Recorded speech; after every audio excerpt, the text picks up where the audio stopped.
pequeñitos. Hoy, Padre, extendemos nuestras manos hacia ellos, extienda sus manos, familia, y hablamos todo tu bien y toda tu misericordia sobre estos pequeñitos. Padre, oramos en este tiempo que la palabra que ellos recibirán en sus corazones caerá, Señor, como en una buena tierra, en una tierra que dará mucho fruto. Padre, hoy ordenamos en el nombre de Jesús que todo lo que pueda estar afligiendo sus vidas, cualquier preocupación, cualquier cosa que quiera robar la paz que tú les das, es echada fuera de sus vidas. Padre, cancelamos toda maldición y toda situación que quisiera venir a interrumpir el mover tuyo sobre sus vidas. Hoy profetizamos que cada uno de estos niños crecerán en ti y caminarán contigo todos los días de su vida. Señor, no habrá forma en que estos chicos se puedan separar de ti. Padre, hablamos en el nombre de Jesús la unción de tu Espíritu Santo sobre sus maestros para impartir tu palabra sobre sus corazones. Hablamos tu protección en contra de toda situación que el enemigo quiera lanzar, en contra de todo dardo del enemigo, Señor, en contra de toda distracción. Cancelamos la obra de Satanás y hablamos que hay un camino abierto para cada uno de ellos, que ellos puedan buscarte y encontrarse contigo cada día que ellos vienen a esta casa a recibir de ti. Y en sus casas, Señor, hablamos que cada uno de los papás, de las mamás, Señor, tienen un corazón para buscarte y guiarlos en bendecir tu nombre, Señor, en enseñarles a adorarte a ti.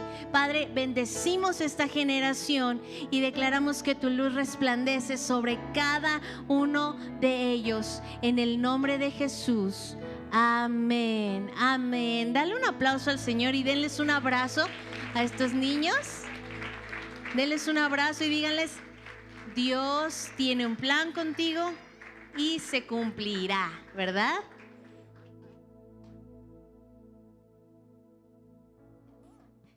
No olvide también como papá tener una actitud de gratitud, ¿verdad? Con los maestros que los van a recibir. ¿Ya pueden pasar los niños? Sí, ya les están por ahí esperando. Qué hermoso, ¿verdad? Y bueno, también pues le pido ahora sí que pueda ir tomando su lugar. Y pues le doy el lugar al papá de esta niña, al pastor de esta casa, al pastor Jairo Correa, mi esposo.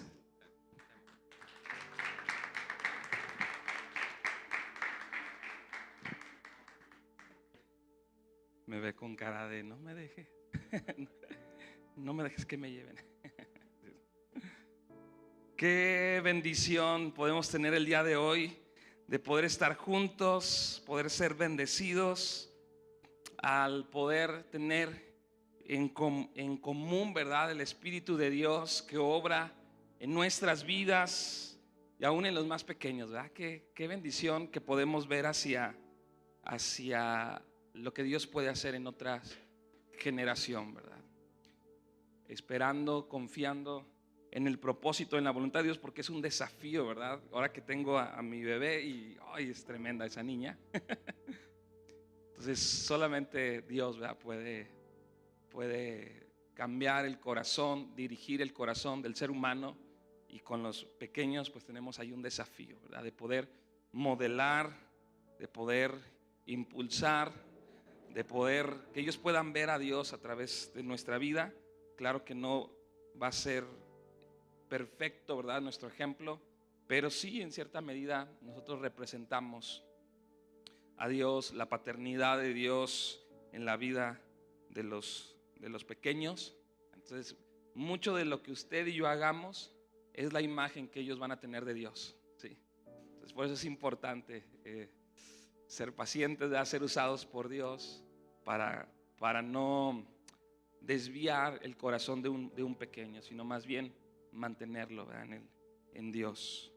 Vamos a disponer nuestro corazón para meditar en la palabra el día de hoy.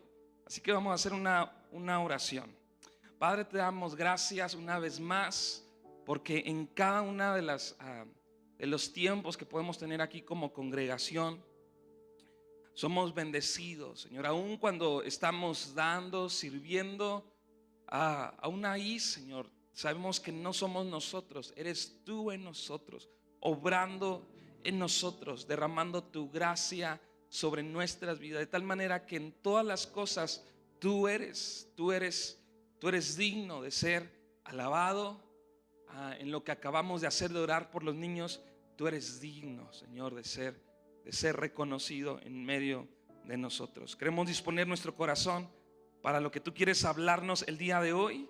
Así que nos disponemos nuestro corazón, disponemos nuestra mente y aún, Señor, físicamente nuestro cuerpo nos queremos prestar atención. Ayúdanos, danos la gracia para hacerlo de esta manera, y todo esto lo ponemos delante de ti en el nombre de Jesús. Amén y amén. Muy bien, puede abrir su Biblia en Filipenses capítulo 2. Filipenses capítulo 2. Para mí ha sido realmente una lucha, ¿verdad? El compartir. A veces quiero compartir de otra cosa, pero como estamos ahí con los jóvenes, nos comprometimos a estar revisando toda la carta a los Filipenses, y luego el domingo quiero compartir algo diferente y es como, comparte de Filipenses. Sí. Y aunque es una carta muy pequeña, son 4 capítulos. Llevamos creo que 4 semanas meditando en ella y todavía no llegamos a la mitad. Sí, pero ha sido bueno porque nos ha puesto en una actitud de determinarnos a recibir de Dios, ¿verdad? A meditar en la palabra, porque a veces la leemos y dices, ay, siento que es lo mismo, pero a ver, Señor, ¿qué quieres enseñarnos? Y estamos ahí insistiendo hasta que Dios habla, ¿verdad?, a nuestro corazón. Y bueno, es la intención el día de hoy poder meditar de esa manera. El día miércoles compartíamos un poquito también de aquí de Filipenses en el capítulo 2. Y quiero ponerlo como contexto. Vamos a meditar en el versículo 12, pero quiero mencionar, porque es parte de lo que Pablo viene compartiendo. Sabemos que la carta a los Filipenses es una carta como muy bonita, ¿verdad? Porque Pablo está muy agradecido. No es una carta nada más para supervisar. De hecho, Pablo está recibiendo una ofrenda, un apoyo que esta iglesia le está enviando, y aparte de eso, a la persona que enviaron, que es Epafrodito, por si alguien quiere un nombre para su hijo o nieto, ahí está, ¿verdad? El Epa, no es cierto. Epafrodito, mandaron a este hombre con este apoyo, pero también con la intención de poder preguntar cómo está Pablo, cómo se encuentra, cómo le está yendo. Como que hay cierta preocupación en esta comunidad, en esta iglesia. Están orando por Pablo, y Pablo, al ver eso, está muy agradecido. Y ahí en el capítulo 1 vemos el corazón de Pablo agradeciendo, orando por ellos, mostrando esa gratitud de la mejor manera que lo puede hacer, que es orando, ¿verdad? Y no solamente orando de Señor, bendícelos, no, sino diciéndoles que abunde aún más el amor en ellos, el amor en ciencia, en conocimiento, etcétera. Ahí mismo en el capítulo 1, Pablo también les dice: estoy bien, no se preocupen. Sí, estoy como en un arresto, ¿verdad?, domiciliario, no estoy en la cárcel, pero aún en mis prisiones veo la soberanía de Dios. Dios está obrando. Esto que parecía que era para mal, Dios lo está usando para que avance su propósito en medio de toda oposición. Entonces, Pablo en el primer capítulo trata esos 2 asuntos principales, ¿verdad? Agradecerles, mostrar el gozo. De hecho, esta carta se conoce como la carta del gozo. Y ahí en el capítulo 3 usted puede leer más específicamente, que habla de estar satisfechos, de estar en gozo en todas circunstancias. Pero Pablo ahí en el capítulo 1 trata estos 2 asuntos. Y es una carta que, aunque el principal objetivo es como agradecer, es afirmar el corazón de esta iglesia, de este grupo de creyentes, de cristianos, aunque ese es el propósito, aún así Pablo nos deja ver como que si hay algo que es necesario para esta iglesia. Al parecer es una iglesia que en general es una iglesia muy saludable, ¿sí?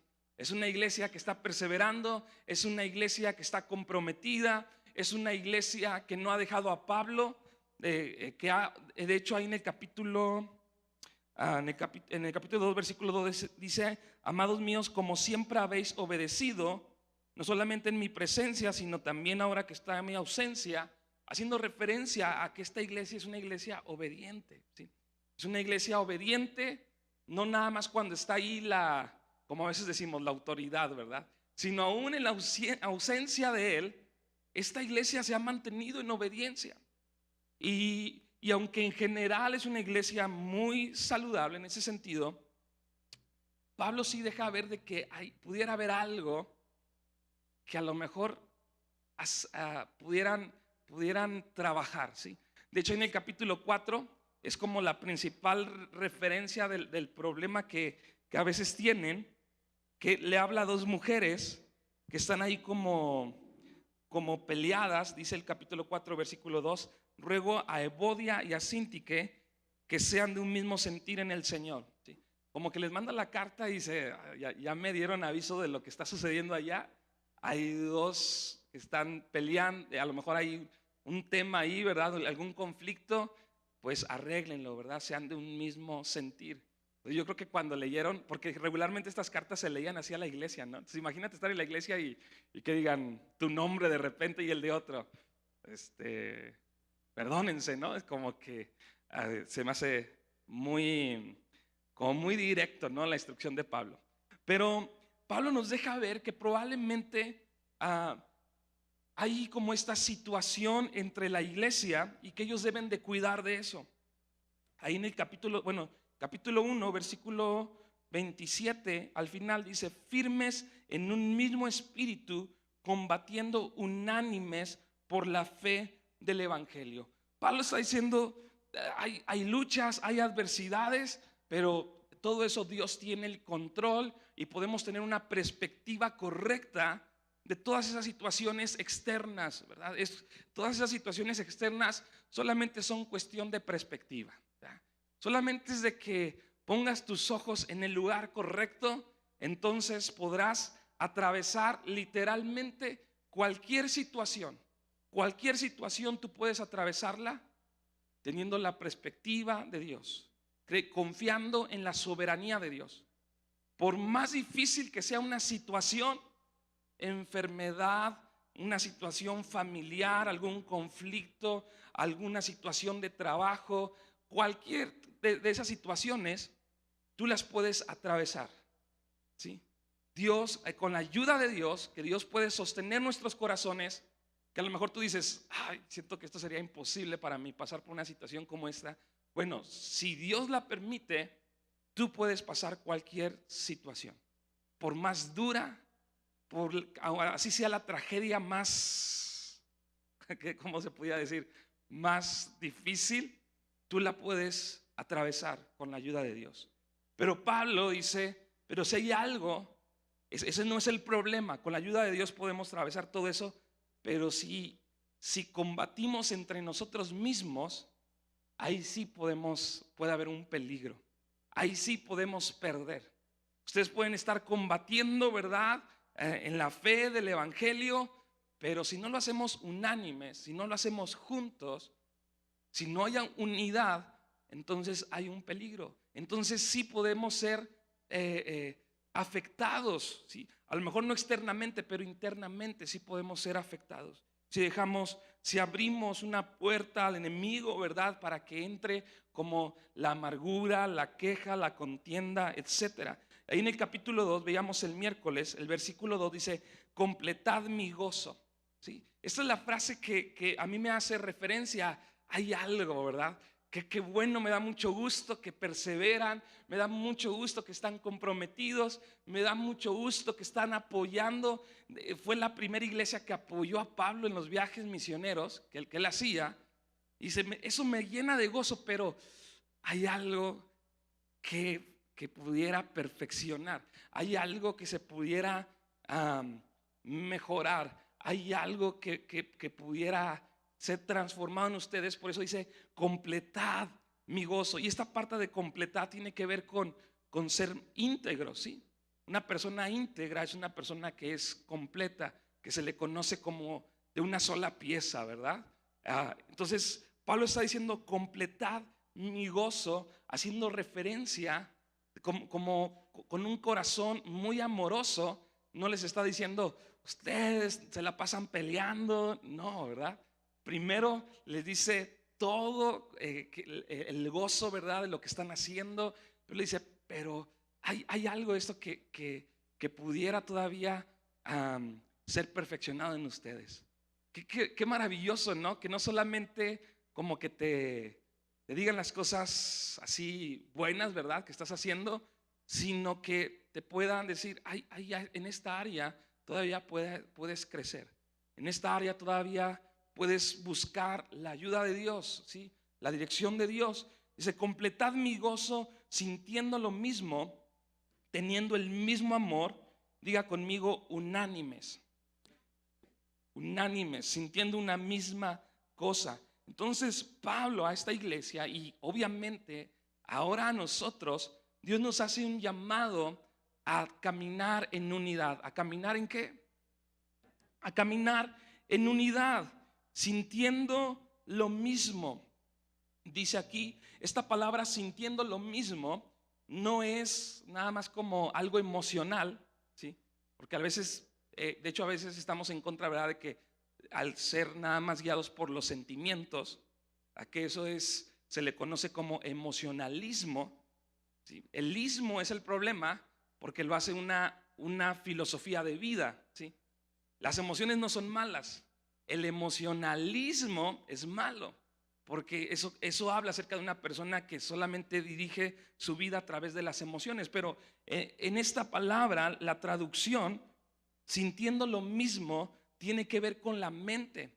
Pero tiene que ver con la mente no como un mero conocimiento nada más, sino como donde involucra toda la disposición, ¿verdad?, de la persona. Por eso usan esta palabra sintiendo lo mismo, pero sí tiene que ver con un mismo pensamiento. De hecho, más adelante Pablo dice, haya pues en vosotros este sentir que hubo también en Cristo Jesús, y es la misma referencia de este pensamiento, de esta actitud que involucra todo el ser de la persona. Entonces hace un llamado ¿al qué?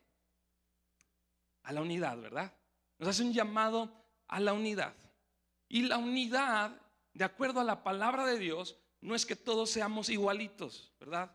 Todos con saco, todos con corbata, todas las mujeres con falda o con cierto tipo de ropa. No, eso no es unidad.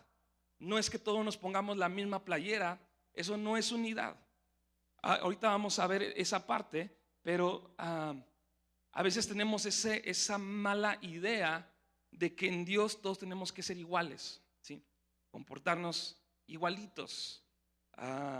Y no es la idea que Pablo nos da. Eso se llama uniformidad, ¿verdad? Que externamente pues todos nos podemos poner de acuerdo, pero no necesariamente hay unidad. Y Pablo aquí nos dice cómo luce la unidad, porque es importante. Porque si Dios nos está haciendo un llamado a la unidad, ¿qué puedes hacer? Piensa un poco. Ok, Dios me está diciendo, hay que perfeccionar, hay que ser perfeccionados, hay que ser transformados aún más. ¿Y en qué área? En la unidad nos está hablando la palabra de Dios. ¿Qué puedo hacer? Bueno, pues voy a invitar a alguien a comer, ¿no? Para fomentar la unidad. Pero todas esas cosas son buenas. Podemos irnos a un parque. El próximo domingo nos vamos a ir a un parque. Pero aún así pudiera no haber unidad. La comida es algo excelente, ¿verdad? Porque pues ¿quién te rechaza un taco, verdad? Y más de tortilla de harina, o de carnita asada. Ya todos, hasta como que algunos vi que se les movió aquí así de pero aún así eso no puede ayudar, pero eso no es unidad.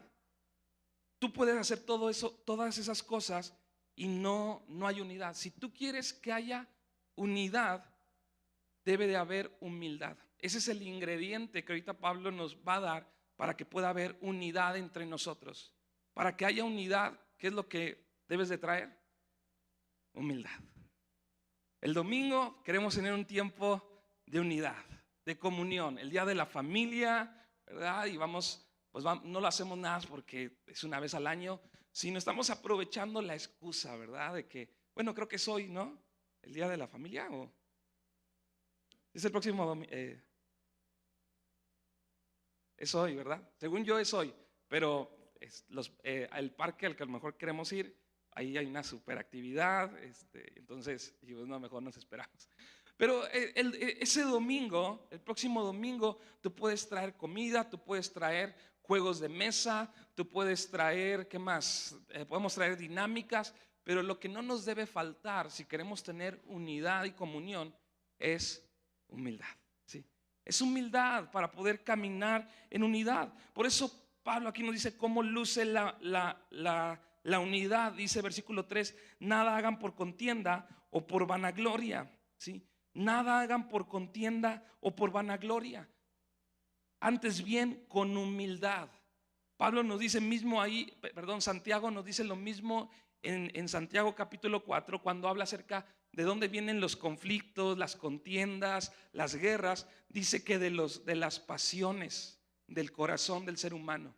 Y no dice que solamente que de las malas pasiones, sino simplemente de las pasiones, de los deseos. Puede haber deseos y pasiones buenas, pero cuando son las pasiones lo que dirige nuestra vida, tarde o temprano vas a entrar en conflicto con los demás. Ahí en el matrimonio una buena pasión puede ser que los hijos siempre tengan buenas calificaciones, pero si dejas que eso controle y dirija tu vida, sabes que tarde o temprano vas a entrar en conflicto. Va a haber conflicto ahí a lo mejor una pasión, un deseo bueno puede ser dormirnos temprano, ¿verdad? Ay, cómo a veces le batallamos, y más cuando están los hijos pequeños. Entonces eso puede ser nuestra pasión, ¿verdad? Decir, vamos a lograr esto, pero cuando dejamos que solamente eso dirija nuestra vida, vamos a entrar en conflicto. Ya te tardaste, ¿por qué llegaste tarde, verdad? Ya tenían que estar los niños bañados y empiezan las guerras, ¿verdad? Ahí en casa, cuando dejamos que eso sea lo que controle nuestras vidas. Y Santiago mismo nos dice, ahí mismo en el capítulo 4, que Dios resiste al que es orgulloso, ¿sí? Pero Él da gracia y levanta al humilde.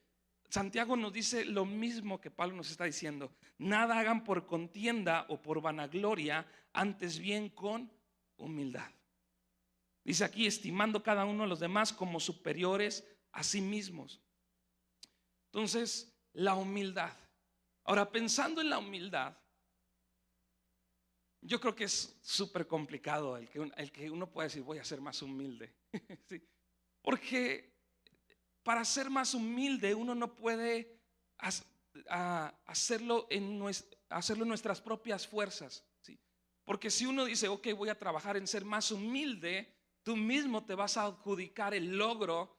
Pues ya lo logré, soy más humilde. En ese momento ya dejaste de ser humilde, ¿sí? Porque estás reconociendo que es por tus propios méritos. Entonces yo creo que la única manera en la que tú y yo podemos ser más humildes es a través de acercarnos a Dios. Yo creo que la fuente para que en nosotros se pueda desarrollar la humildad es a través de considerar a Cristo en nuestras vidas y someternos a Cristo. De hecho, Pablo da exactamente el ejemplo de Cristo para que tú y yo podamos caminar en humildad. Porque yo creo, Pablo no podría decirles ahí, nada más sean más humildes, ¿verdad? Nada más le faltaría decir a Pablo, como yo soy muy humilde, ¿no? Véanme a mí. O sea, no es la actitud correcta. Y Pablo dice ahí en el versículo 5, haya pues en vosotros este sentir que hubo también en Cristo Jesús, ¿sí? Por eso, cuando Pablo dice en el versículo 2, sintiendo lo mismo, pensando lo mismo, teniendo el mismo amor, unánimes, no es que cada quien tenga su manera de ver las cosas, sí tenemos que tener un mismo pensamiento. ¿Sí? Todos tenemos que tener un mismo pensamiento. Todos tenemos que tener un mismo sentir. Y aún como iglesia, porque como iglesia vuelvo a lo mismo. Mi pasión, mi deseo, podría decir, bueno, mi pasión es que los niños, ¿verdad?, sean edificados. Alguien más puede decir, no, pero yo creo que deben ser con los jóvenes, ¿verdad?, porque es la oportunidad de hacerlo. Alguien más puede decir, no, con los adultos. Alguien puede decir, con los de afuera, los que no conocen de Dios. Otro puede decir, no, nuestro enfoque puede ser edificar a los que ya estamos caminando, ser edificados. Y todas esas son cosas buenas y son parte del propósito y del llamado de Dios, pero no podemos estar separados. Pablo nos dice pensar lo mismo. ¿Sí? ¿Y cuál es ese pensamiento que todos debemos de tener? Haya pues en vosotros este mismo sentir que hubo también en Cristo Jesús. Esa es la clave para caminar en unidad, para caminar en humildad. El cual, siendo en forma de Dios, no estimó el ser igual a Dios como cosa que aferrarse. Esta porción que está aquí a continuación se le conoce como que es como un poema, ¿sí? Como que Pablo ahí en medio de la carta escribe este poema que es muy conocido. Hay muchas canciones que están basadas en esta escritura, que dice aquí, el cual siendo en forma de Dios no estimó el ser igual a Dios como cosa que aferrarse, sino que se despojó a sí mismo, tomando forma de siervo, hecho semejante a los hombres, y estando en la condición de hombres, se humilló. ¿Sé qué? Es importante, porque humillarse tiene que ver con esta parte que estamos hablando de la humildad. Porque la humillación no es en el concepto que a veces lo tenemos como cuando alguien te menosprecia, ¿verdad? Cuando alguien te pisotea. Eso no es humillarse. O sea, puede ser parte, ¿verdad?, de que tú tomes una actitud correcta de renunciar, pero en sí la esencia de humillarse no es eso. O sea, a ver, humíllame, ¿sí? Bueno, pues me voy a burlar de ti, entonces ya soy más humilde. No, no, la humildad tiene que ver con el ejemplo de Cristo. ¿De qué manera se humilló Dios? No, dice aquí, siendo en forma de Dios, no estimó el ser igual a Dios como cosa a que aferrarse. Ese es nuestro ejemplo de humildad. Nuestro ejemplo de humildad es no aferrarte a lo que a lo mejor es tu posición, tus derechos. No es que yo llegue primero, ¿verdad? Y a veces ahí entramos en conflicto, ¿verdad? Y a veces como que nos hierve la sangre cuando alguien más se mete. Es como, ¿verdad? Porque viene a veces de un corazón orgulloso, ¿verdad? Ese tipo de actitudes. Pero Pablo nos da el ejemplo de Cristo Jesús para caminar en humildad, ver a Jesús mismo, que siendo Dios, ¿sí?, siendo en forma de Dios, no estimó el ser igual a Dios como cosa que aferrarse, sino que se despojó a sí mismo, tomando forma de siervo, hecho semejante a los hombres. Aún teniendo los privilegios, los atributos de Dios, no se aferró a ellos, sino que siendo Dios, añadió algo que nunca había tenido Dios, ¿sí? Y fue humanidad. Hasta ese momento Jesús nunca había sentido hambre, nunca había sentido necesidad, porque era Dios y era suficiente en sí mismo, pero se humilló, no aferrándose a ser solamente igual a Dios, sino que añadió el tomar forma de siervo, ¿sí? El tener la fragilidad que tú y yo tenemos, sentir hambre, sentir frío, a lo mejor que otras cosas, ¿verdad?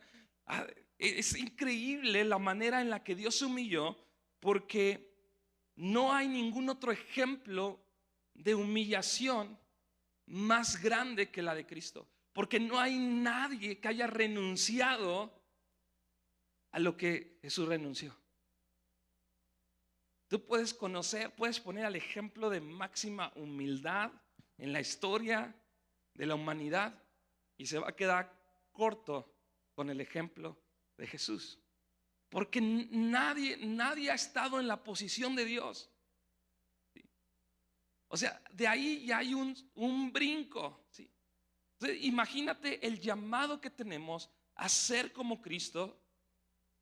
Porque muchas veces pensamos en las pisadas. Hay varios versículos que hablan acerca de que Cristo, ¿verdad?, es nuestro ejemplo, que sigamos las pisadas de Jesús, y automáticamente pensamos en Cristo aquí en la tierra, ¿sí? Es el ejemplo, ¿verdad? Pues vino para darnos un ejemplo. Pero se nos olvida que el primer paso de Jesús fue la humillación. Ese es el primer paso que tú y yo debemos de seguir. Por eso Dios mismo dice que Él resiste al orgulloso, pero levanta al humilde. Por eso es necesario que quien se acerca a Dios se acerque en arrepentimiento, y que ese arrepentimiento pues es reconocer, ¿sí? Es para arrepentirte necesitas humildad. Es bien importante lo que Pablo está hablando aquí a la iglesia, porque no nada más es un consejo, no nada más es algo como añadir, sino yo pienso que es como es la clave para caminar con Dios, ¿sí? Porque Dios no va a levantar al orgulloso, ¿sí? Porque Dios no se va a manifestar en un lugar donde haya contiendas. Porque Dios no se va a glorificar en un lugar donde cada quien esté buscando lo suyo. Y si tú y yo queremos ver a Dios en nuestras vidas, si tú y yo queremos ver a Dios en nuestro matrimonio, necesitamos humildad. Aun cuando tú oras por tu esposo o por tu esposa, Señor, sálvalo, ¿eh? Como los que hacen la oración, ¿verdad? Y si no, mejor llévatelo. Como que caray, espérate. Pero a veces esas oraciones vienen no de un corazón humilde, sino de un corazón que quiere la paz, ¿verdad? No realmente porque estás interesado en que la vida de esa persona cambie y sea transformada, sino porque tú ya no quieres tener problemas. Y a veces esa es la motivación de nuestra oración. Cambia a mi hijo, transfórmalo ya. Es más, a veces hasta ya bien animados, ¿verdad? Trata con él, ¿verdad? Trata, no sé, una situación difícil para que entienda. Pero muchas veces nuestra motivación, dice Santiago, que a veces no recibimos porque no sabemos pedir. Porque cuando pedimos para nuestros propios deleites, para nuestras propias pasiones, aún pasiones buenas que tú dices, claro que es bueno que alguien se encuentre con Dios, pero a veces la motivación no es la correcta. Y si tú pides de la manera correcta, que yo diría que la manera correcta es con humildad, entonces Dios nos da su promesa que Él nos va a contestar. Qué maravilloso que Dios nos pueda dar la herramienta, que Dios juntamente con los desafíos, con las luchas que tenemos, Dios nos dé la provisión en la manera en la que podemos tener victoria en lo que estamos atravesando, ¿sí? Pero hay que acercarnos de la manera correcta. Así que Pablo nos hace un llamado a la unidad. Parece que esta iglesia había conflictos entre ellos, y ahora les dice: no hagan eso, no hagan nada por contienda o por vanagloria, antes bien con humildad, estimando cada uno a los demás como superiores a él mismo. Porque yo pienso, sí, realmente necesitamos la ayuda de Dios para caminar en humildad. Porque si alguien, por ejemplo, un ejemplo de orgullo o de soberbia pudiera ser alguien que a lo mejor es racista, ¿no? Y que dice: ok, tengo un llamado a ser más humilde, a considerar a los demás. Y lo pones ahí con la persona que a lo mejor más batalla y dice: ay, tengo que ser humilde. Yo creo que esa persona va a empezar una lucha, ¿verdad? Y saluda a la otra persona y es como: hola, ¿qué tal? ¿No? Así como, y está ahí luchando hasta el punto que yo creo que va a salir corriendo y decir: te odio, ¿no? Y sale corriendo, ¿no? Porque intentar en nuestras propias fuerzas ser humildes va a ir contra nuestra carne, va a ir, o sea, a veces no podremos encontrar algo que pueda sostener. Va a ser algo externo, va a ser algo fingido, no va a ser algo genuino, porque inclusive va a ser algo mecánico. ¿Sí? ¿Alguien se ha dado cuenta cuando alguien intenta hacerlo así? Mecánicamente, no es genuino y se acerca contigo, te saluda más por compromiso, que te considera más por compromiso y bueno, pues ya estás aquí, pues pásale, ¿no? O sea, o algo así. Pero cuando hay humildad en nuestros corazones y podemos tratar a los demás, considerar a los demás como superiores a nosotros mismos, en ese sentido puedes honrar a alguien más, y que puede ser algo genuino, solamente es a través de Cristo en nosotros.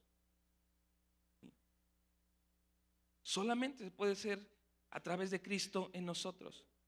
No puedes tener más humildad en tus propios esfuerzos, porque te adjudicarías el logro. Para ser más humilde necesitamos rendirnos y someternos, yo diría así, al humilde, ¿sí? Al que es por excelencia humilde, que es Cristo. Por eso en este poema que escribe Pablo aquí dice: cuando Jesús se humilló, se despojó, y estando en la condición de hombre, se humilló a sí mismo, haciéndose obediente hasta la muerte y muerte de cruz. Que ya sabemos que la muerte de cruz, y más Pablo, que él tiene una nacionalidad romana, ¿verdad? Sabe que un romano es denigrante, que lo crucifiquen, está prohibido. A ningún romano lo pueden matar así. Pablo dice: Jesús todavía se humilló más, muriendo hasta la muerte y muerte de cruz. Y dice: por lo cual Dios también le exaltó hasta lo sumo y le dio un nombre que es sobre todo nombre, para que en el nombre de Jesús se doble toda rodilla de los que están en los cielos y en la tierra y debajo de la tierra. ¿Sabes que no hay ningún problema de doblar nuestra rodilla ante Jesús? Y que eso no va a mover el corazón de Jesús de: oh, se están humillando ante mí. Porque ¿sabes qué? Él no fue quien se exaltó. Jesús no dijo: bueno, me voy a humillar un ratito para después levantarme. No, Él se humilló hasta lo más que se podía humillarse, y luego el Padre lo exaltó. Y lo exaltó el Padre precisamente para que tú y yo podamos doblar nuestra rodilla delante de Jesús. Así que no es nada, humillarnos delante de Dios no tiene que ver con perder nuestro valor. Inclusive nos da verdadero valor. Sí. Qué maravilloso es cuando tú y yo aprendemos a poder humillarnos delante de Dios, porque sabes quién es Dios. Sabes a quién te estás humillando, delante de quién te estás humillando. Cualquier otra persona pudiéramos desconfiar de que me estoy humillando delante de una persona, pero yo me humillo delante de Dios. Y si Él se humilló, ¿quién soy yo para no humillarme? O sea, ¿te crees más importante? ¿Crees que tienes una mejor posición de la que tenía Dios para decir: yo no merezco humillarme? Si Cristo se humilló, ¿cuánto más no nos humillaremos nosotros? ¿Cuánto más no nos aferraremos a veces a nuestros derechos, a nuestros deseos? Entonces Dios nos capacita para vivir en humildad. Aún la persona más dura puede acercarse hoy a Dios, y su corazón puede ser capacitado para caminar en humildad. Y nuestro corazón puede ser quebrantado, y podemos reconocer a Dios y decirle: Señor, gracias. Y podemos glorificarte y podemos exaltarte. Hace ratito cantamos al que está sentado, ¿verdad?, en el trono. Sea la gloria, sea la honra y el poder. ¿Sabes que ese canto viene? Yo creo que está inspirado en esta porción. Por eso podemos adorar a Dios. Deberíamos de adorarlo simplemente porque Él es Dios. Pero no solamente es Dios, se humilló, ¿sí? Y tomó forma. Y no la tomó forma para decir: después ya vuelvo a ser Dios, Él sigue teniendo el cuerpo. ¿Sí? Dice que resucitó, su cuerpo no apareció, resucitó. El día que tú y yo veamos a Jesús, vamos a ver sus heridas. ¿No se te hace eso tremendo? Porque cualquiera podría decir, bueno, soy Dios, pues ya estoy ahora acá en mis terrenos, ¿verdad? Pues ya me pongo mi vestimenta real o lo que tú quieras, pero no. Jesús sí, ahora es Dios y es Dios y hombre. ¿Sí? Nos ayuda a tener una actitud de mayor agradecimiento porque Dios no ha renunciado a esa forma. ¿Sí? Pero ahora en esa forma de hombre, de siervo, ha sido exaltado, ¿sí? Ha sido glorificado. Y ahora en esa forma nosotros podemos adorarle y podemos rendir nuestra vida. Versículo 12. Por tanto, por eso quiero que les comparto todo esto, porque hay una conexión entre lo que acabo de compartir, o lo que Pablo nos dice aquí. Dice, por tanto, amados míos, como siempre habéis obedecido, no como en mi presencia solamente, sino mucho más ahora en mi ausencia, dice, ocupaos en vuestra salvación con temor y temblor. Fíjate cómo Pablo conecta una instrucción después de hablar acerca de la humillación y exaltación de Cristo. Dice, por tanto, amados míos, el corazón de Pablo todavía diciéndole, no solamente le dice amados, sino le dice amados míos, como siempre me habéis obedecido, no solamente cuando estoy con ustedes, sino también en mi ausencia, ocupaos de vuestra salvación con temor y temblor. Y extiende el llamado que nos está haciendo a caminar en unidad, en humildad, porque si ahora no estás ocupado peleando, ahora te tienes que ocupar con lo que sí puedes hacer. ¿Sí? Y mucha de la dinámica de nuestro caminar con Dios tiene que ver con eso. No solamente tiene que ver con dejar el pecado, sino tiene que ver con que camines en la santidad, que camines en los propósitos, en la voluntad de Dios. Y muchas veces nosotros solamente lidiamos con dejar el pecado. Hay un versículo que Pablo mismo dice, el que robaba, no robe más, ahora trabaje, ¿sí? Con sus manos. Y con aquello que está generando, ¿verdad? Con ese trabajo de sus manos, ayude a alguien. Y a veces el que batallaba robando, ¿verdad? Yo recuerdo un dicho por ahí, que el que se clavaba un vidrio, ¿verdad? El que robaba, a veces dice, voy a dejar de robar, y hasta ahí, ¿verdad? No robaba, a lo mejor algunos dicen que roban por necesidad, ¿verdad? Pero a veces quieren dejar esos hábitos, pero no comienzan lo que sí se tiene que hacer. Y Pablo, es increíble lo que les dice, ya no estén peleando, ¿verdad? No estén en desacuerdo, no estén cada quien buscando lo suyo, aunque pueden ser cosas buenas, predicar el evangelio, puede ser trabajar con los niños, puede ser las misiones, o sea, todos pueden estar buscando cosas buenas, pero no busquen lo suyo. Que haya este mismo sentir en ustedes. Y ahora, si ya no van a estar ocupados buscando lo suyo, dice, ocúpense en su salvación. Ocúpense en su salvación. Con temor y temblor. Ocúpense en su salvación. ¿Qué entendemos por ocuparnos en nuestra salvación? ¿Tú tienes que ganarte la salvación? No. Entonces, ¿por qué Pablo nos dice que tengo que trabajar? Se supone que la Biblia dice que no es por obras. ¿Sí? Fíjate, en Efesios capítulo 2 dice, versículo 8, porque por gracia sois salvos. ¿Qué es por gracia? Gracia es que te dan algo que no mereces, ¿verdad? O sea, no solamente no podías ganártelo, no tenías con qué, sino también no te lo merecías, ¿sí?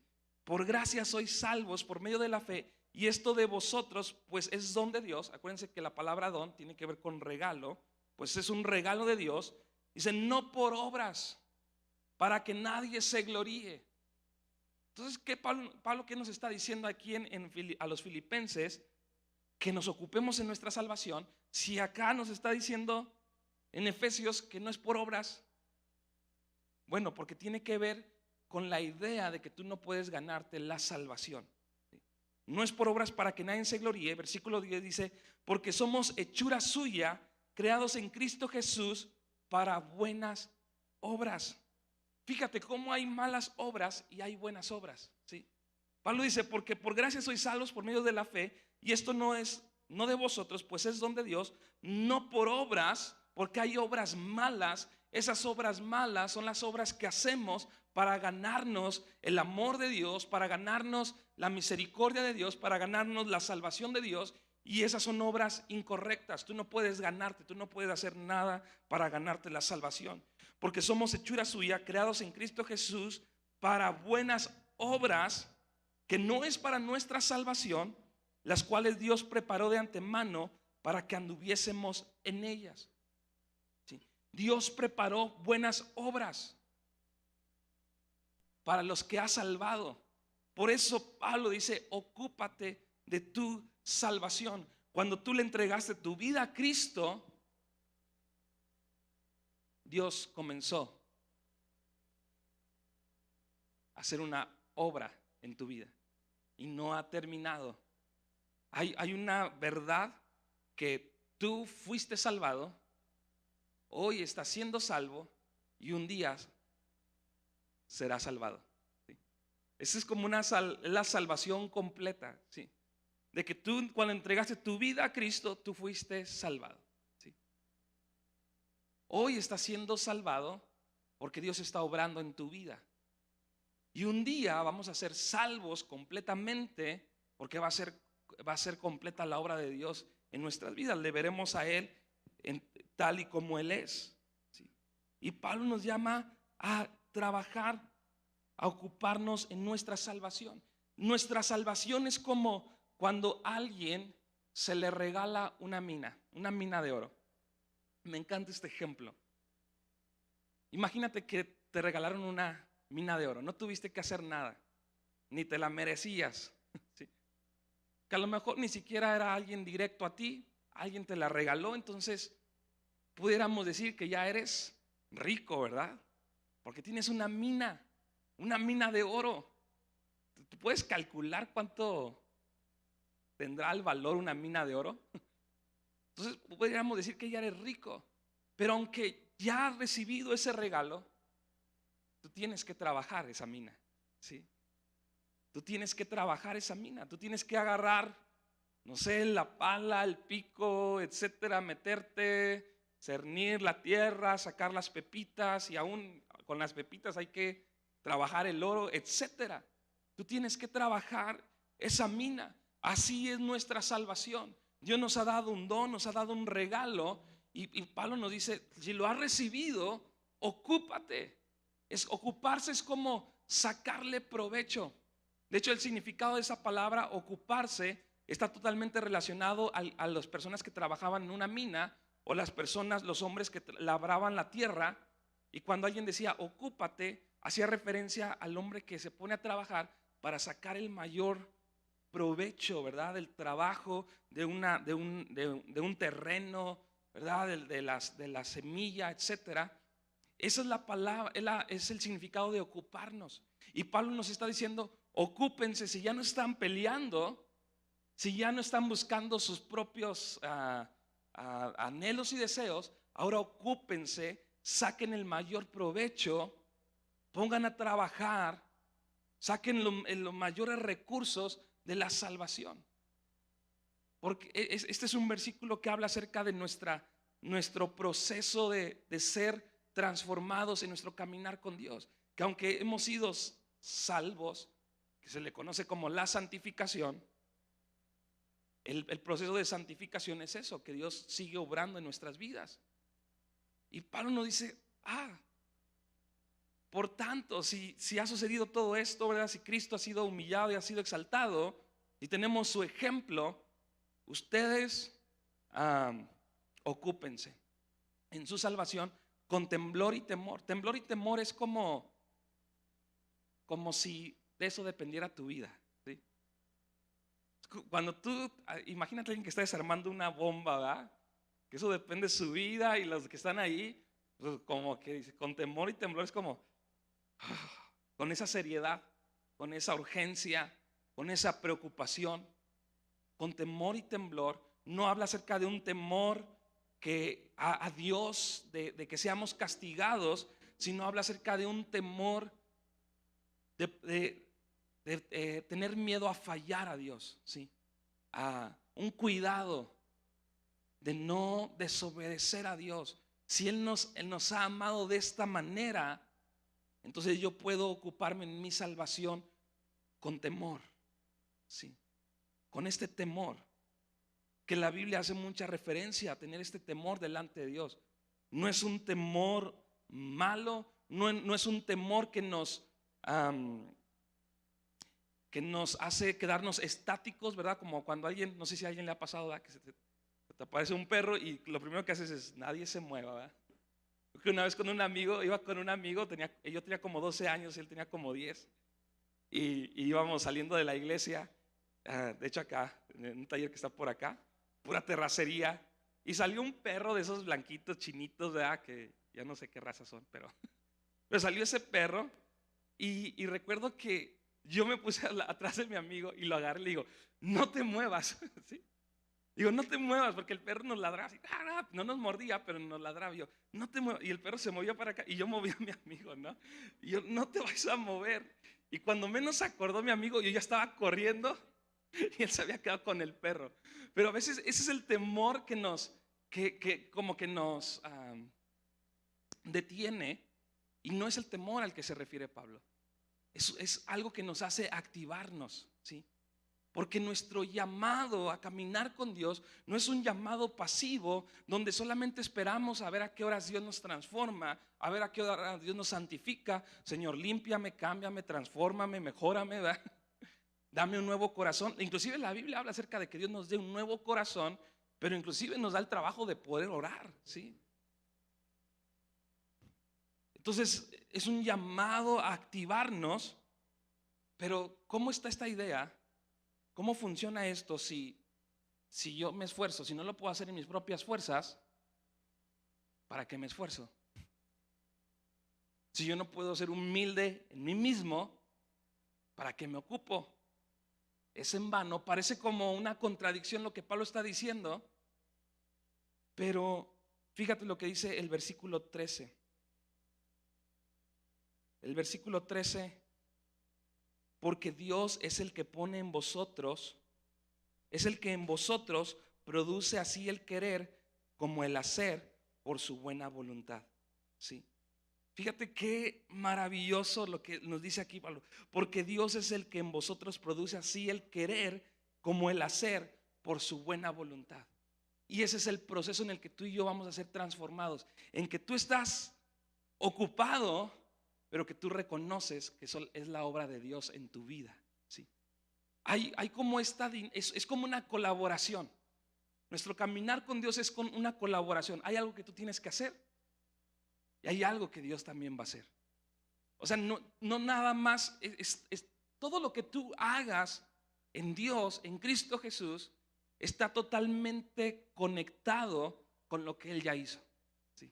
Tú no puedes hacer sin antes darte cuenta de lo que Él ya hizo. Por eso Pablo en Efesios dice, el cual preparó buenas obras, ¿verdad?, para que caminemos en ellas. Y es maravilloso porque aunque tú te vas a esforzar, tú sabes que no se trata ni siquiera de tu esfuerzo, se trata de lo que Dios va a hacer en tu vida, ¿sí? De que Dios va a obrar. Hace un momento el profesor Joel en las aportaciones, yo estaba así como asombrado, dando gracias a Dios, porque él leyó un versículo que dice que Dios da semilla al que ¿qué? ¿No se te hace eso maravilloso? Que aunque nos hace un llamado a sembrar, dice Dios mismo, yo te doy la semilla y doy pan al que come. Entonces nuestro caminar con Dios es una vida de fe. Es caminar no en mi capacidad, no es en mis fuerzas, no es en mi sabiduría. Inclusive si me hace falta sabiduría, dice Dios, yo te doy sabiduría. Si a alguien le hace falta sabiduría, pídamela, ¿sí? Porque Dios pone el querer como el hacer. Dios suple. Si te hace falta consuelo, Dios te da esperanza. Si te hace falta humildad, Dios te da a Cristo. ¿Sí? Fuera de Dios, nada podemos hacer. Fuera de Dios yo no tengo la fuerza para vivir esta vida a la que he sido llamado. No tengo la integridad, no tengo el entusiasmo. Pero si te acercas a Dios, Dios es fiel para poder poner, poner en nosotros el querer como el hacer. Y tú puedes ser renovado. Es que no quiero perdonar. No vas a poder. Necesitas ver primero lo que Dios ha hecho, lo que Dios ha preparado para ti. Por eso es la idea de que Él es nuestro pastor. Él es el buen pastor. No solamente es nuestro pastor, sino es el buen pastor que nos guía y nos lleva a los lugares donde vamos a encontrar descanso, donde vamos a encontrar provisión, donde vamos a poder ser bendecidos, donde vamos a poder ser renovados. Es como que tú dices, ok, Dios me regaló una mina, pero ¿sabes qué? No tengo palas. Y Dios dice, voltea a tu lado, ahí está. Pero no tengo ganas. No te preocupes, dice Dios, yo paso por ti a las 5 de la mañana y nos vamos juntos. O sea, lo que está diciendo Pablo es que no hay excusa para vivir la vida que Dios ha preparado para ti, para mí. Que el día de hoy tú y yo debemos de salir de este lugar entendiendo que no tenemos ninguna excusa para creer y confiar en el propósito de Dios para nuestra vida. Sea los obstáculos y los desafíos que tengan que ver con tu carácter, con cosas internas en ti, o tengan que ver con cosas externas, todo lo tenemos en Cristo. Por eso Pablo dice más adelante, ¿verdad? Todo lo puedo en Cristo. Todo lo puedo en Cristo que me fortalece. No es todo lo que tú quieras hacer, ¿sí? No, que muchas veces no vas a poder hacer muchas cosas. ¿A qué se refiere Pablo? A lo que tiene que ver con su propósito, con su obra, con la salvación. Así que si Dios te ha dado salvación, todavía hay una obra que Dios quiere perfeccionar en tu vida, ¿sí? Voltea con el que está a tu lado y dile, ¿cuántos años tienes caminando con Dios? Pregúntale al que está a tu lado, ¿cuántos años tienes caminando con Dios? A lo mejor algunos digan, apenas ayer, ¿verdad? Me decidí. ¿Sabes qué? Dios todavía quiere perfeccionar su obra en tu vida. Y tú y yo no tenemos ninguna excusa. Como el profesor Joel nos decía hace un momento, ¿verdad? Todos podemos dar y honrar a Dios. Porque Dios es el que da la semilla.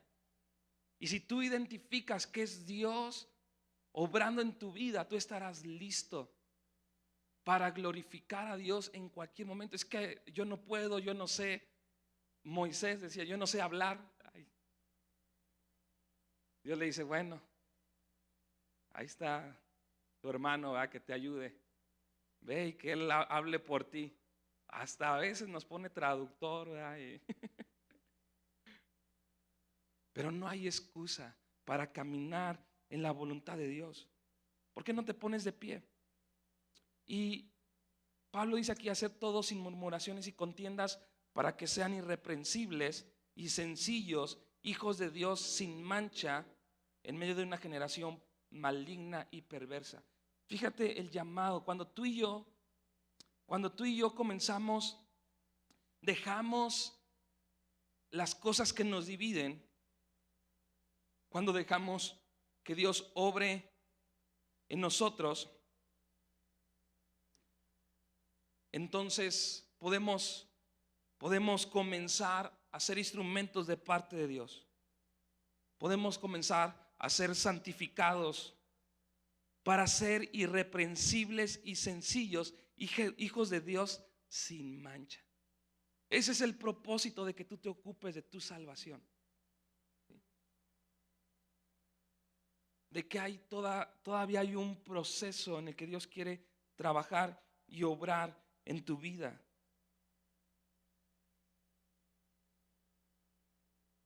Para que seamos irreprensibles y sencillos, hijos de Dios sin mancha, y que Dios nos ponga en medio de una generación maligna y perversa. Qué tremendo. Que cuando tú y yo tomamos la actitud correcta, nuestras vidas pueden servir de ejemplo. No porque tan bueno soy, sino que Cristo en mí puede ser puesto en medio de una generación. Cuando habla acerca de una generación, habla acerca de un grupo de hombres, de personas que tienen los mismas pensamientos, ¿sí? Y aquí habla acerca de una generación perversa que se identifican entre esta generación. Hace un ratito que hablábamos por los niños, decía: Señor, estás levantando una generación de hijos tuyos, ¿verdad?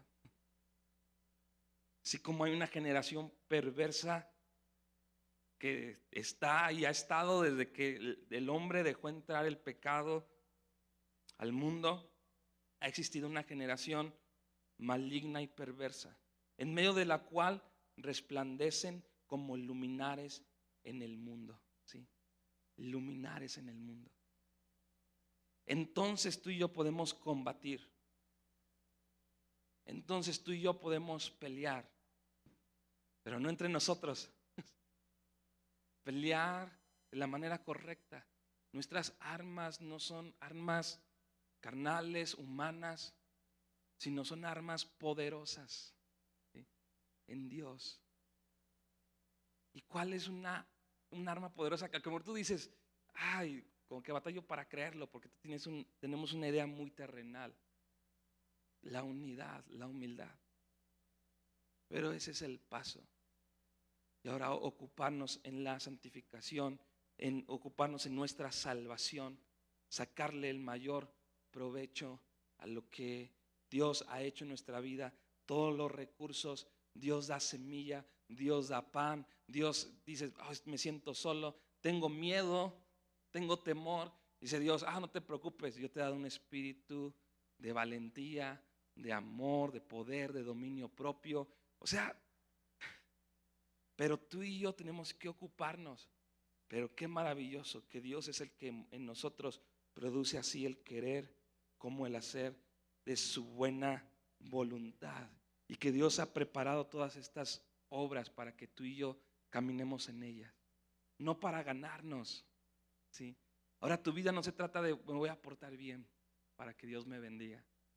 No, se trata de Dios está en mí y puedo caminar en su verdad, puedo caminar de manera diferente. Realmente mi vida puede ser un luminar en mi familia, puede ser una luz en la vida de mis hijos, ¿sí?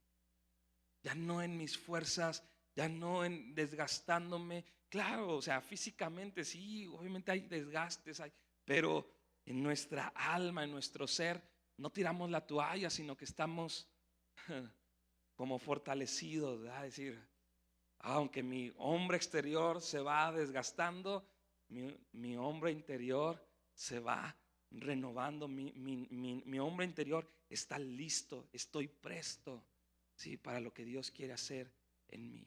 ¿Qué no levantas tus manos y le decimos: Señor, aquí estamos, aceptamos tu llamado, hemos recibido el regalo de la salvación para nuestras vidas, hemos recibido, Señor, tu obra en nosotros, para nosotros, y ahora aquí estamos, Señor, entendiendo que has iniciado en nosotros tu obra, has iniciado en cada uno de los que estamos aquí tu obra. La has iniciado en algunos ya hace tiempo, tal vez en otros tiene poco que que iniciamos este caminar y ahora hemos sido salvos, Señor. Salvos por gracia. Salvos, Señor, por tu pura misericordia, por el puro afecto de tu voluntad. Gracias, Señor. Gracias porque era algo que nosotros no podíamos alcanzar. Era algo que nosotros no podíamos obtener. Tú nos diste un regalo, tú nos diste un don. Pero ahora, Señor, tenemos una vida activa en ti. Tenemos trabajo que hacer. Podemos ocuparnos, podemos esforzarnos en acercarnos a ti. De tal manera, Señor, que nuestro llamado a caminar contigo no es a seguir tu ejemplo solamente por imitación, sino como encarnación en nosotros, tú en nosotros, Señor. No nos esforzamos en imitar una conducta. Nos esforzamos en dejar que tú controles nuestra vida. Que tú tomes el control de nuestra mente, de nuestro corazón, en la manera en la que somos renovados en nuestra mente. De tal manera, Señor, que todos podemos tener la mente de Cristo y podemos caminar en unidad, Señor.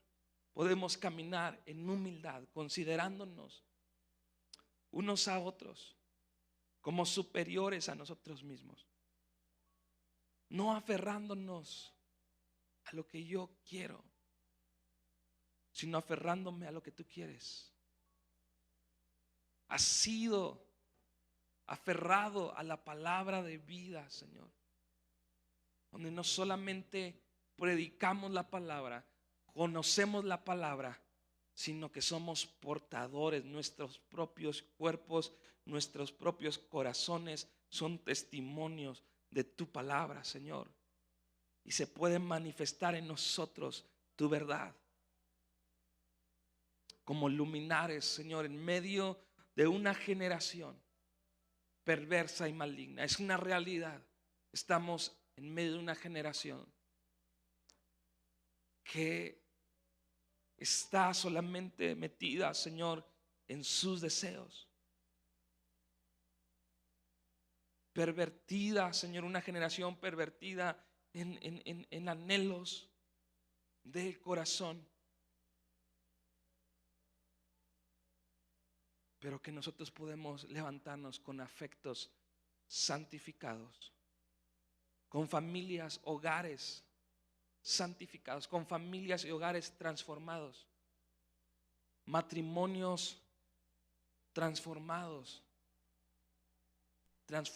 por ti, donde tú estás trabajando, donde hay una colaboración contigo y tú estás obrando. Podemos ser puestos como luminares, Señor, como hombres que modelan, Señor, una vida, la vida de Cristo, ahí donde estamos. Jóvenes, Señor, puestos en medio de una generación perversa, que tienen su mirada en una dirección totalmente diferente, que podrán producir que otros se cuestionen qué es lo que están haciendo ellos, qué es lo que están persiguiendo ellos, qué es lo que están buscando. Mujeres, Señor, que sus vidas puedan confrontar la vida de otras mujeres para decir, ¿qué es lo que yo estoy haciendo? ¿Dónde están mis anhelos?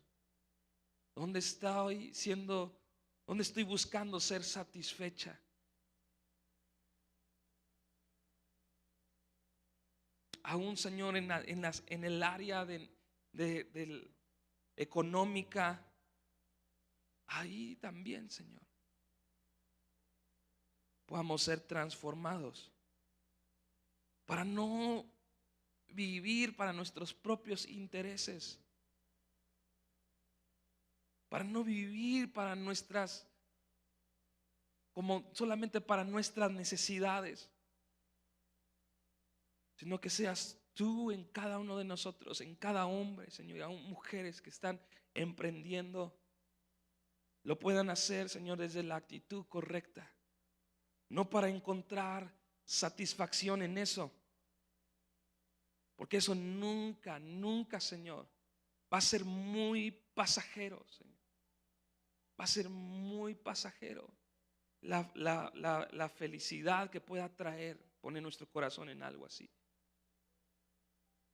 Entonces, ayúdanos a ocuparnos de nuestra salvación, Señor, para que tú puedas ser glorificado, para que tú puedas ser exaltado en medio de nosotros. Te damos gracias, Señor. Gracias porque tú estás con nosotros. Te bendecimos en el nombre de Jesús. Amén y amén. Puedes darle un aplauso a Dios. Le damos gracias a Dios por su palabra.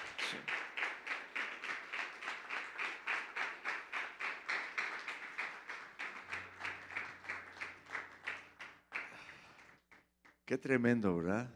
Ayer, bueno, estábamos platicando algunas cosas, el pastor y yo, y es tremendo poner nuestra vida delante de Dios y ante la imagen de Cristo.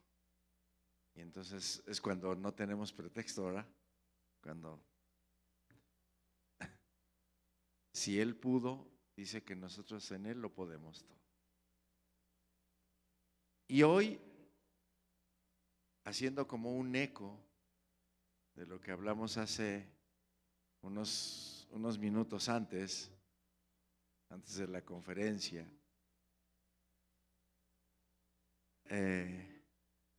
yo algunas veces he visto a algunos campesinos regar la semilla, ¿verdad? Y yo no he visto a ninguno de ellos que haga esto, sino que ahí los he visto que toman la semilla, la meten en la cosita esa que traen colgando aquí y la tratan de aventar lo más lejos que pueden. Y se paran en otro lado y ¿por qué? ¿Qué quieren? ¿Qué quieren lograr? Una siembra mayor, ¿verdad? Que cubra más. Porque en la medida en la que sembramos, es en la medida en la que cosechamos. Y hoy Dios nos insta a que no nos quedemos aquí como en la mañana, que fue una tremenda bendición ver que nadie se presentó hoy delante de Dios con las manos vacías. Ay, para mí fue un gozo, porque sé que va a haber una cosecha grande. Pero hoy Dios nos insta a no solamente hacer aquí, sino hacer. Hoy es el día en que preparamos nuestra ofrenda misionera. Que hoy llegue a Calvillo, que llegue a Pabellón, que llegue a Nayarit, que llegue a La Chona, a Chota, a La Dichosa, que llegue a La Dichosa, que llegue, ¿por qué no? Que llegue a Estados Unidos, que llegue a Guatemala, que llegue a Europa. Esa es la imagen de lo que hoy nos insta Dios a hacer a través de la ofrenda misionera. La ofrenda misionera es estirar nuestro brazo para que llegue a mayores lugares la siembra, la bendición y la cosecha. Y como hoy es día de que hemos determinado hacer eso, pues vamos a prepararlo. Yo quiero pedirle a mi esposa que pase conmigo, porque ella y yo hemos determinado sembrar juntos. Y de nuevo, si ves a alguien, compártele semilla. Sí, compártele semilla para que se presente delante de Dios con algo en sus manos, no con las manos vacías.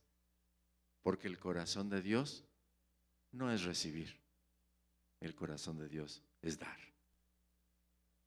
Él quiere que haya cosecha abundante para todos. Al 30, al 60 y al 100 por uno. Y yo sé que cosas así van a empezar a suceder en esta congregación. Lo vamos a ver. Pronto empezará a suceder. ¿Sí? Entonces, vamos a venir y vamos a dar juntos al Señor. Pueden pasar.